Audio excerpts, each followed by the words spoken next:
नजारा करने वाला। एक छोटे से गांव साव के गांव में एक कदीम कहानी मशहूर थी। गांव के लोग एक सायादार मौजूदगी के बारे में बात करते थे जिसे नजारा करने वाला कहा जाता था। कहा जाता था कि ये वजूद दरख्तों के दरमियान छपकर अपने शिकार का इंतजार करता है। फातिमा जो हाल ही में शहर से यहाँ आई थी ने उन कहानियों को महज अफसाना समझकर नजरअंदाज किया।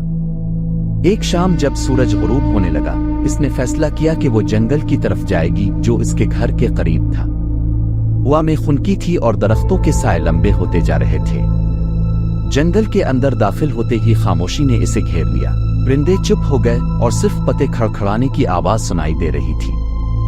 फातिमा ने अपनी घड़ी चेक की। शाम के 6 बज रहे थे। सूरज जल्द ही गुरूब होने वाला था और इसे वापस लौटने की फिक्र होने लगी। अचानक इसने पीछे से कुछ खड़खड़ाने की आवाज सुनी। दिल की धड़कन तेज हो गई। इसने पलट कर देखा मगर कुछ नजर नहीं आया। अपने दिल को तसल्ली देते हुए इसने तेज कदमों से चलना जारी रखा, लेकिन फिर इसे एक अजीब एहसास हुआ जैसे कोई इसका मुशाहिदा कर रहा हो। इसने रुक कर अपने अर्द गिर्द देखा और इसे दरख्तों के दरमियान एक साया नजर आया। वो सिया था, इतना सिया कि रोशनी इसमें गुम हो गई थी और उसकी आंखें चमकती हुई थीं। कौन है? इसने खौफजदा आवाज में कहा। कोई जवाब नहीं मिला।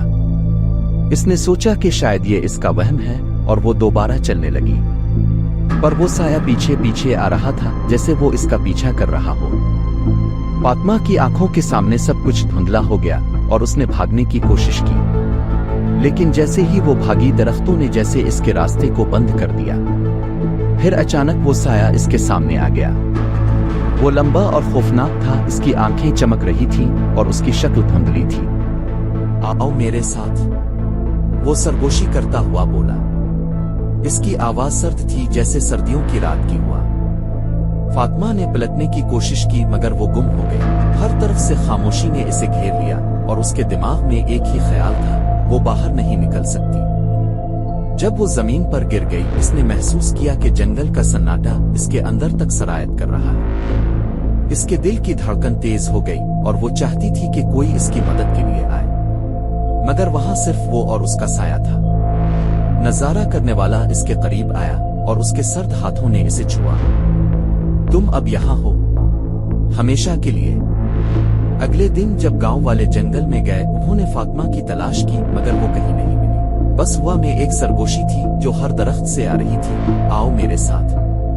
वहीं साव के गांव में एक और कहानी शुरू हो गई। एक और रूह जो जंगल में गुम हो गई और लोग अब भी उन कहानियों के बारे में बात करते हैं जो कभी खत्म